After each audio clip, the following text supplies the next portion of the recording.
নমস্কাৰ জমা কামাখ্যা মই তন্ত্ৰগুৰু শ্ৰীদীপ বৈশাস্ত্ৰী মোৰ ইউটিউব চেনেল সকলক স্বাগতম জনাই আছো 2024 মে মাহ সিংহ ৰাশি আপোনাৰ লৈ আলোচনা কৰিম না নেগেটিভ না পজিটিভ যি আছে হৰস্কোপত আলোচনা কৰিম প্ৰথমত আপোনাৰ হেলথ এডুকেশ্যন লাভ প্ৰেম marriage life business career luck ভাগ্য আৰু উপায় দিম কি কৰিলে আপুনি ভাল ফল পাব।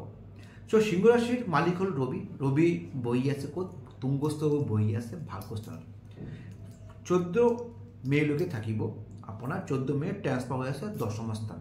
তো রবি যে তুঙ্গস্থ মানে ভাল হল হেড লই ইমান সিরিয়াস হওয়ার কথা নাই ভাল, কিন্তু যেতে আপনার 19 এপ্রিল শুক্র বৃহস্পতি রবি কানেকশন হব তেতে অকমান প্রবলেম হব পারে, অকমান আপনার মানে সর্দিকা লাগিব পারে, অকমান আপনার নর্মাল কোনো মেজর ইস্যু নাই নর্মাল থাকিব। কিন্তু তো সেকে আহি যাও এডুকেশন পঞ্চমপতি বৃহস্পতি বহি আছে আপনার দশম স্থান শুক্র ঘর বহি আছে ভাল।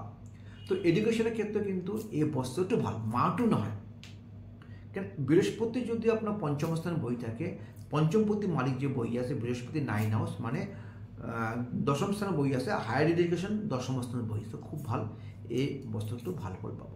যোনে প্রেম কৰি আছে বা যোনে সিঙ্গেল আছে ভাবি আছে কাক প্রপোজাল বা মানে ভাবি আছে কাক লাইক করে, তো এই মাহটো কিন্তু আপনার 100% তাক আপনার মনের কথা কব পারে কারণ পজিটিভ রেজাল্ট পাব, কিন্তু লাভের ক্ষেত্রে বেয়া নয় এডুকেশন কিন্তু ভাল।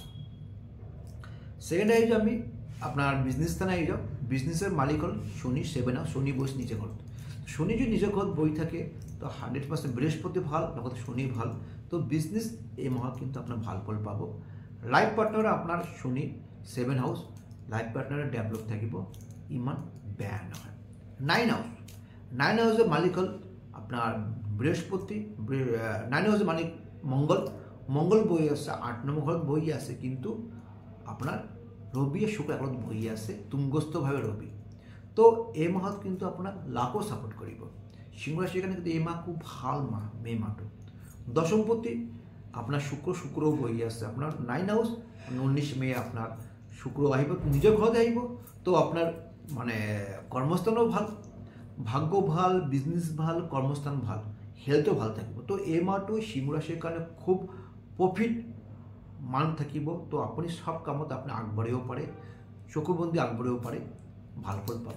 উপায় দিছোঁ আপনি কৰিব তামা ঘট ল'ব অকমান পানী ল'ব আৰু কৰ্পূৰ অলপ দিব, সদায় কৰিলে ভাল নহ'লে আপুনি দেওবাৰ কৰি কৰিব আৰু ভাল পজিটিভ ৰেজাল্ট পাব। সূৰ্য দেবতাক দান কৰিব ওম ৰিং সূৰ্যা এই মন্ত্ৰটো 21 বাৰ অথবা 3 বাৰ জপ কৰিব ওম ৰিং সূৰ্যা কৰি আপোনাৰ সূৰ্য অৰ্পণ কৰিব তো ভাল ফল পাব। যদি মোৰ ভিডিওটো ভাল লাগে লাইক এন্ড শেয়াৰ কৰিব পাৰে।